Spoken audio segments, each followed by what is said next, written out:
Hallo, liebe Käferfreunde. Wir sind in Spa, in Belgien, auf dem wunderschönen Treffen und ich möchte euch ein bisschen an meinen Gedanken teilhaben lassen. Von 1941, dem Zeitpunkt, als das Volkswagenwerk fertiggestellt war, bis zum Ende der Nazi-Herrschaft wurden ungefähr 1200 Käfer gebaut. Die meisten davon Typ 82E. Das ist das, wo die Leute heute drauf stehen. So eine Art SUV, hochgesetzte Achsen, sah scheiße aus und war für militärische Zwecke bestimmt. Die meisten davon gingen zur Wehrmacht. Ein paar zur Reichsbahn oder zur Post, jedenfalls an staatliche Stellen. Nur ca. 200 Käfer waren auf normaler Höhe, waren Typ 60, also zivile Käfer. Aber von diesen 200 zivilen Käfern ging keiner in eine wirklich private Hand. Die Nazis gaben diese 200 Autos an Günstlinge des Regimes ab oder an befreundete Staatenlenker. Der Kaiser Hirohito von Japan hat zum Beispiel einen gekriegt und der Graf von der Schulenburg, der war jetzt kein Nazi, aber dem hatte man ja das Land enteignet rund um Wolfsburg, wo dann das Werk gebaut wurde. Jedenfalls ein normalsterblicher Bürger konnte mit Geld einen Käfer bis 1945 nicht kaufen. Im Gegenteil, man hatte dieses Sparsystem, wo man pro Woche 5 Mark sparen sollte und am Ende sollte man einen Käfer kriegen. Keiner von diesen VW-Sparern hat jemals einen Käfer gesehen. Das gab nach dem Krieg noch richtig juristischen Ärger, der sich bis Anfang der 60er Jahre hinzog. Und erst nach dem Krieg gingen dann die Käferverkäufe los, und zwar 1948 mit der Währungsreform, als die D-Mark eingeführt wurde und als Deutschland ein erzkapitalistisches Land wurde. Wie Fanny van Dann so schön sagt, ich möchte den Kapitalismus lieben, aber ich schaffe es einfach nicht. Aber doch spricht sehr viel für ihn, nämlich Kapitalismus schafft Frieden. Die Nationalsozialisten hatten mit Kapitalismus nicht viel am Hut. Im Gegenteil, für sie war Geldverdienen jüdisch und dementsprechend abzulehnen. Herr Nordhoff, der spätere Direktor des Volkswagenwerkes, der den Krieg in den USA verbracht hat, sah das naturgemäß anders. Er war Katholik, er war rheinischer Kapitalist und dementsprechend sorgte er dafür, dass man diesen Käfer für einen anständigen Preis mit D-Mark kaufen konnte.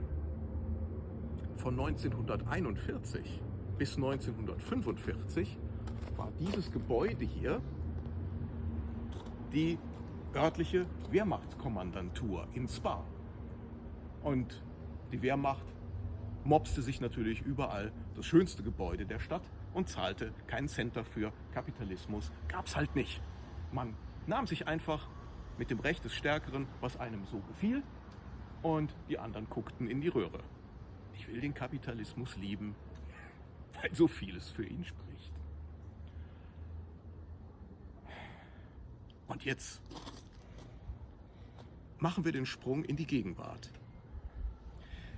Als wir zum ersten Mal nach Spa gefahren sind, Anfang der 90er Jahre, da mussten wir an der Grenze noch anhalten und mussten unsere Personalausweise vorzeigen. Teilweise wurde sogar der übel aussehende Käfer durchsucht mit Drogenspürhunden. Das ist mir wirklich passiert.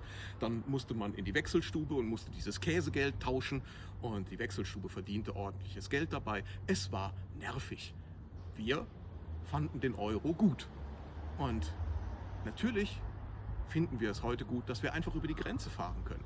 Dass wir eine Währung haben. Kapitalismus schafft Frieden.